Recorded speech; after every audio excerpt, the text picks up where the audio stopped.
Everybody, it's Dani. I hope you guys are having a good week, a better week than I have had. I was in a car accident this week, so that kind of put a damper on everything.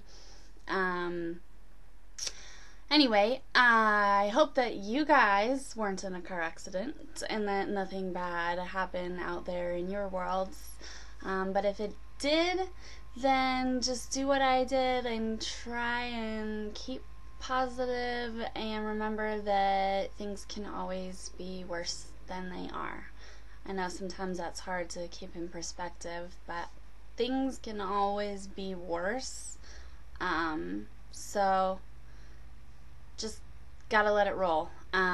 Anyway, so my lovely van that has a wheelchair lift in it, which I just got because somebody totaled my car a few months ago, somebody crashed into it this week and put a lot of damage in the front end of it, and I thought I was going to have to get it replaced. Their insurance was going to total it, but my insurance said no way, we're fixing it, which I'm so thankful for because I don't know what I would do without my wheelchair van. So anyway, today we are talking, or this week we're talking about hypermobility type of EDS, and I don't know what else I can bring to the table. The other girls on this channel are so wonderful, and they've given such great descriptions of hypermobility type of EDS, even the ones that don't have the hypermobility type, that it's kind of just redundant for me to go over everything that they've said, but I'll just do like a quick little a little bit of info on me and my hypermobility. So the hypermobility type of EDS is autosomal dominant. That means that it runs in your family line, and if I were to have a baby, every single child that I have would have 50% chance of getting the hypermobile type of EDS. So it runs in family lines, which means that somebody in my family has it. My mom has it, and she got it from my grandpa. And that's as far back as we know. I don't know if anybody else, who else it came from, because I don't know them and I haven't met them and I haven't been able to ask them any questions.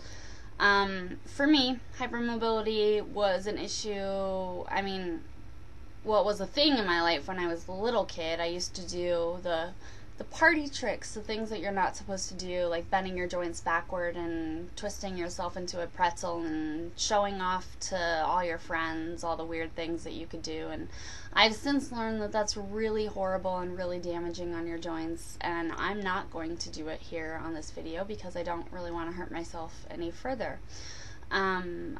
But for me, hypermobility started becoming a nuisance in my life when I was about 7 or 8, which is when my knees started, my patellas started subluxating, and actually dislocated a couple of times. But that started pretty young, and it was an issue all the way in high school. I was a dancer and a swimmer.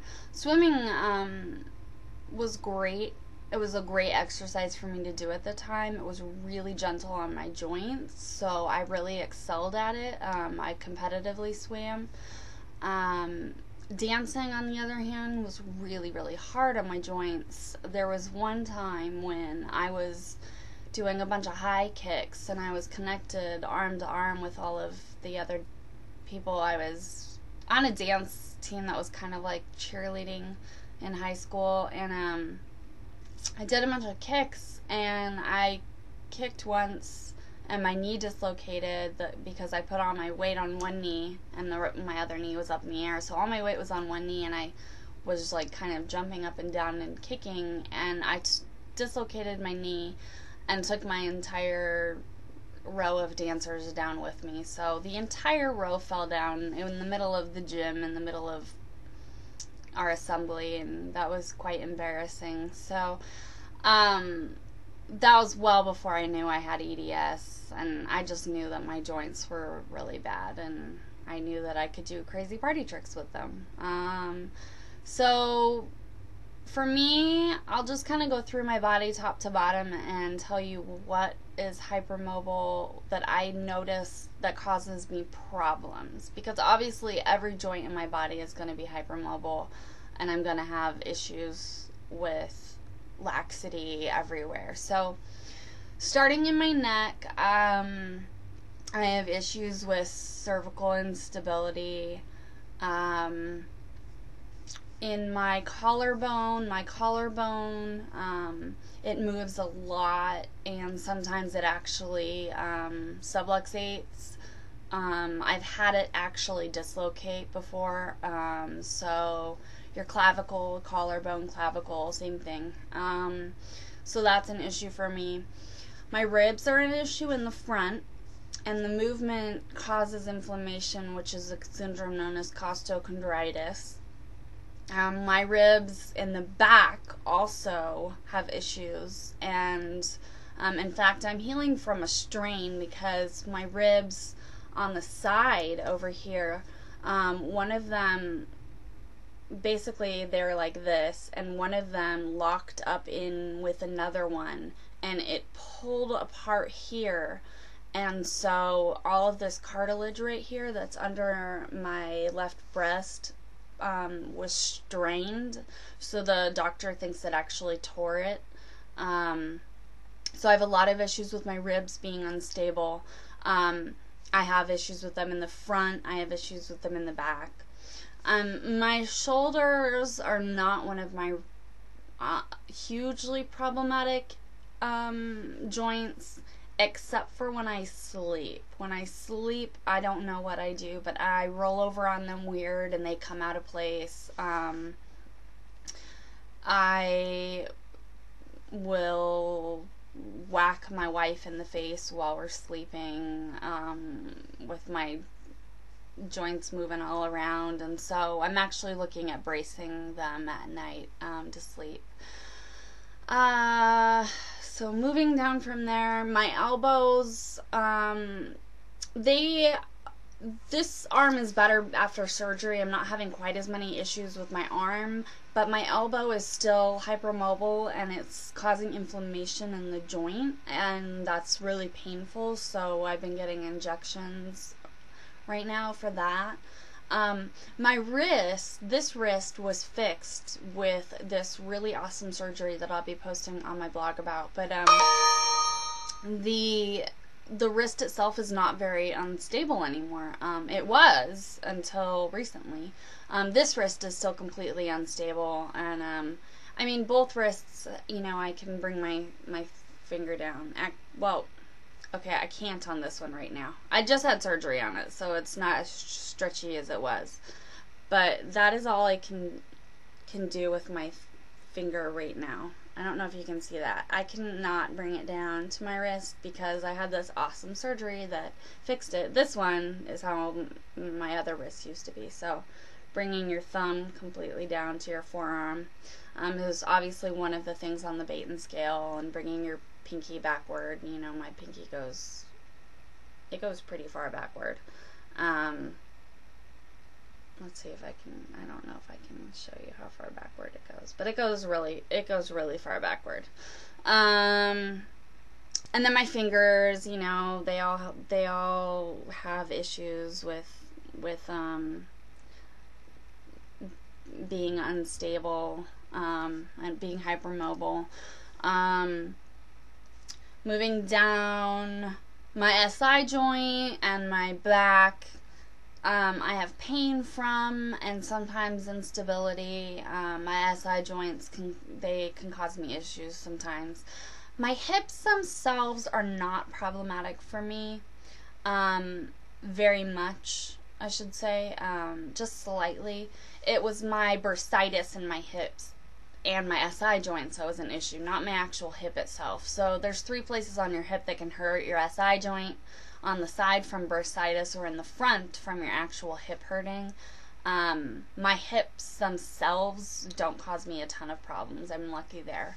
My knees, worst joint in my body, completely hypermobile. The knee itself is hypermobile. My patella, I have femoral patella syndrome, which most everyone with Hypermobility EDS has.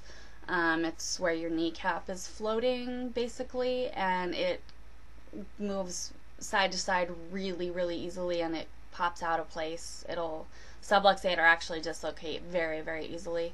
And then my ankles do roll, and I do have issues with my ankles being unstable. And my feet themselves, I have a lot of issues with for different reasons. My toes are extremely hypermobile. Let's see if I can show you. Like, it's really weird to look at somebody with hypermobile toes. So I'm going to try and give you a peek at them. I don't know if I can do this. So, okay, so here's my foot. So my toe goes back really, really far. That's my big toe. The toe next to it goes back even farther. I don't know if you can see that.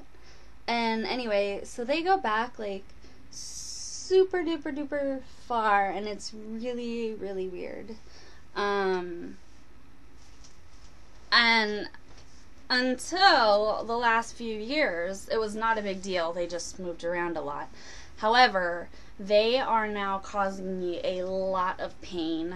I think it's just from years of them being hypermobile and moving around so much that it's actually caused some damage. Anyway, my toes kill me. They hurt all the time, which is a really weird thing to say, that hurts on your body all the time, but my toes hurt all the time. So anyway, that's just kind of going through. Everyone else went over the Baton scale and gave you just a general idea of hypermobility EDS. I don't think that I need to repeat everything that all of the girls said. They were great. Their videos were great. They described everything so wonderfully. So I just kind of wanted to tell you the things that cause me problems, because that seems to be what I get questions about on my blog the most. You know, how does it actually affect your joints? I mean, I know you're hypermobile, but what does it do? Well, the biggest thing for me is that it just causes me discomfort. I have generalized pain throughout my body, and I think it's just from being so hypermobile. I have a lot of spasms, muscle spasms, because your body tries to compensate, overcompensate, because everything's moving and shifting around a lot. So in order to keep a joint in place, it tends to spasm up around it, the muscles do. So I get a lot of muscle spasms that are a result of the hypermobility, which is painful as well. So for me, I would just say that pain is the most annoying and you know, just discomforting thing about having hypermobile EDS. And with all the types of EDS, hypermobile type tends to be the most painful but the least deadly. So you're, you know, the least likely out of all the kinds of EDS to have an aortic aneurysm, you know, aortic dissection, or, you know, just an abdominal aneurysm or whatever. But you are the most likely to have the worst pain, if that makes sense. Okay, so I will let you guys go, and this week I will see you for Q&A. So leave any questions that you have below the video. Any questions that you have for me about anything. It doesn't have to be about hypermobility. If it's any topic that's about EDS or POTS or anything to do with any of those, I will answer them. So, or mental illness. As you guys know, I'm a big advocate for mental illness awareness and advocacy. So, I'm an advocate for advocacy. There you go. Anyway, I will talk with you guys later. Okay. That's all. Have a great week, and bye.